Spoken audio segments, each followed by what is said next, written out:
Good morning, everybody. It's a busy day here in Interwatch today. I'll just let you know what we're going to go over real quick. We have a burglary with an arrest to go over, an aggravated battery that occurred with some suspect descriptions, a good evade and elude car stop that officers took an individual into custody off of.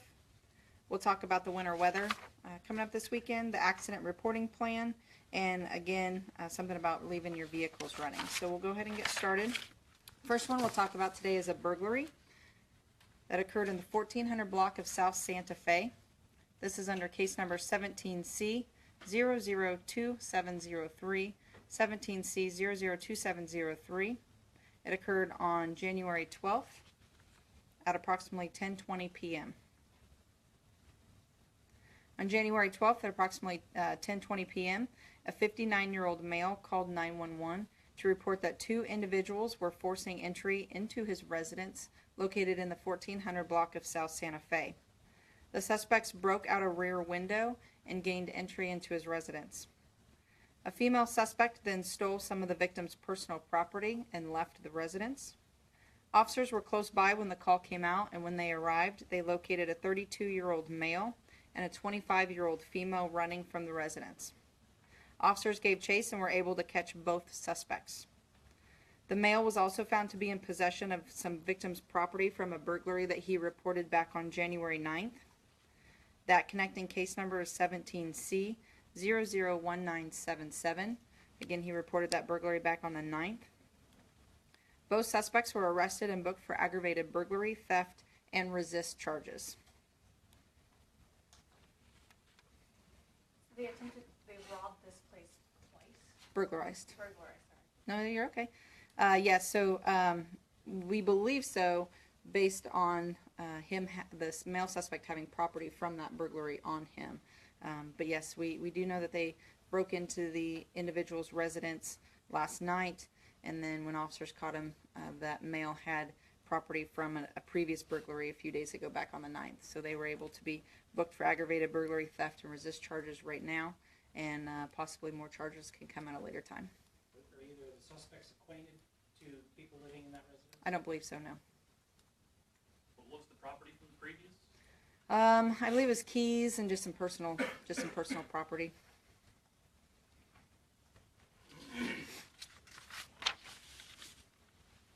Anyone else inside the home besides the 59-year-old male? No, he was the only one in the house. Okay, second case we'll go over is an aggravated battery. This is case number 17C 002636. 17C 002636. It occurred in the 200 block of North Emporia, and it occurred on January 12th at approximately 4:45 p.m. A 35-year-old female reports witnessing three unknown suspects striking a 28-year-old male in the alleyway in the 200 block of North Emporia on January 12th at approximately 4:45 p.m. The suspects struck the victim, causing the victim to be unconscious at the time. As she called 911, the suspects left running and were not located in the area. The victim received serious injuries and was transported to an area hospital for treatment. I have three suspect descriptions. The first one's going to be an unknown black male, approximately 30 years old. He is thin build, and yesterday he was wearing a gray sweatshirt and dark pants. Suspect 2 is an unknown black male, approximately 30, 5'10", thin build, and he was wearing a black hooded sweatshirt, dark pants, and black boots. And the third suspect was an unknown male, approximately 30, 5'8", heavy build, and he was wearing a gray coat and dark pants. We don't have any information else on this case, and we don't know why this incident took place or if they knew each other. We're still working through that, and obviously we're looking in the area for any kind of surveillance video. But right now we would just ask anybody with any information on this case to let investigators know or call Crime Stoppers. That third suspect, can you give that description? Sure. Suspect, an unknown black male, approximately 30, 5'8", heavy build, and he was wearing a gray coat and dark pants. Were these men just hitting the victim with their fists, or were they using objects? No objects, I believe, just feet and hands.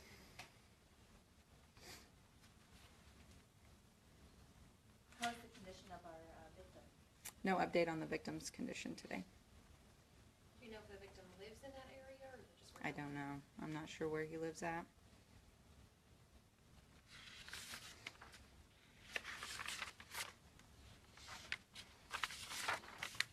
Okay. Information about a evade and elude car stop from yesterday. This is documented in our case number 17C002595. 17C002595. It started in the 1600 block of North Pyatt on January 12th at approximately 2 p.m. On January 12th at approximately 2 p.m., officers attempted to stop a Chevy HHR for a traffic violation in the 1600 block of North Pyatt. While at the vehicle contacting the driver, he fled the scene, crashing into a parked vehicle in the 1300 block of North Pyatt. The officers were able to get back in their patrol car and catch up to the vehicle, where they took the driver into custody without incident. The driver, a 35-year-old male, was wanted for a felony warrant out of Aurora, Colorado for aggravated assault on a law enforcement officer. In that case, it was reported that he fled the car stop in the same manner as he did yesterday and drug an officer nearly 20 yards. That incident occurred in April of 2016, and he had a felony warrant issued for him. The suspect was booked for numerous charges and his warrant from Colorado.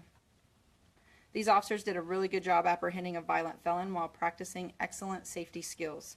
This is just an example of the dangers that law enforcement face every day while encountering unknown persons on stops and calls. Is it known if he lived in Wichita for the past few months? Was he a transplant or?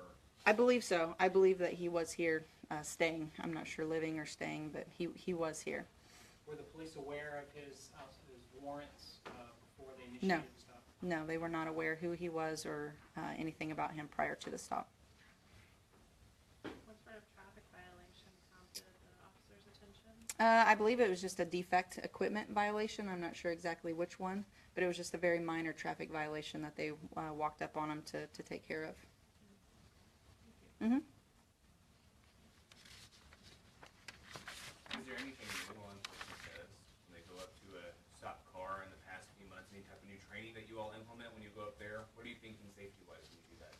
There's a lot of stuff going through your head, when you go up to a car stop. You're looking around, you're checking not only who's in the car, but also your surroundings, because we can see on videos and stuff, it's also dangerous cars passing by. So you not only have to pay attention to the person or people that are in the car, what's in the car, but also your surroundings in case somebody walks up or drives by.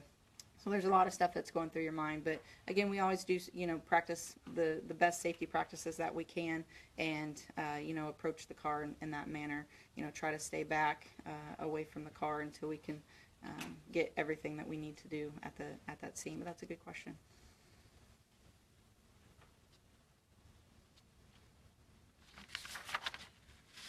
Okay. Real quick, with the weather upon us for the weekend, we again wanted to remind everyone to practice good safety skills this weekend at home. Please make sure you have flashlights, candles, food, and water in case your power goes out. Have a plan if your power does go out for an extended time, and get somewhere safe away from the cold temperatures. If you're in your vehicle, make sure you have your cell phone with you and that it is fully charged. Bring warm clothes with you, blankets, and a flashlight. And make sure you have a full tank of gas and jumper cables in your vehicle. Also, make sure you check in on family and friends and neighbors to make sure that everybody is okay, especially if the power goes out. And also, please bring all your pets inside and keep them warm and safe.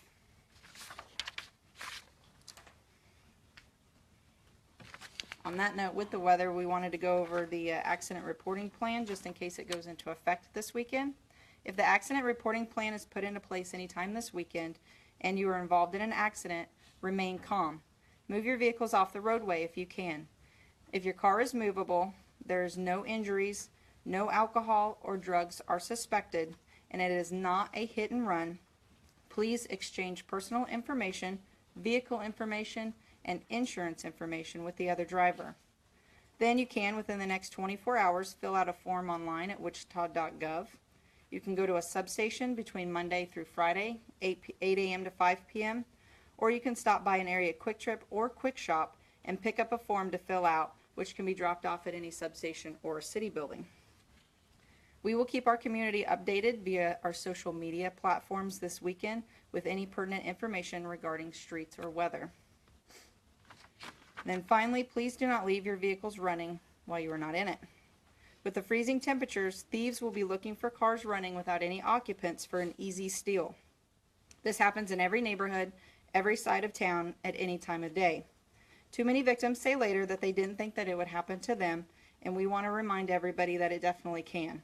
So please bundle up and stay in your car while your keys are in it. I have a question. I don't Sure. know if you can answer it or not, but so you're in an accident, you fell in Earth report, Mhm. but you and the other driver disagree on what happened. You say he's at fault, he says you're at fault. What do you do in that situation? You know, at that point, you just write the best narrative that you can. Take photos, you know, if you can, any kind of documents that you get. You know, we would recommend direction of travel, how fast, you know, approximate that you and the other person were going. And then you just fill out the report and send it to the insurance companies. Insurance companies figure it out from there.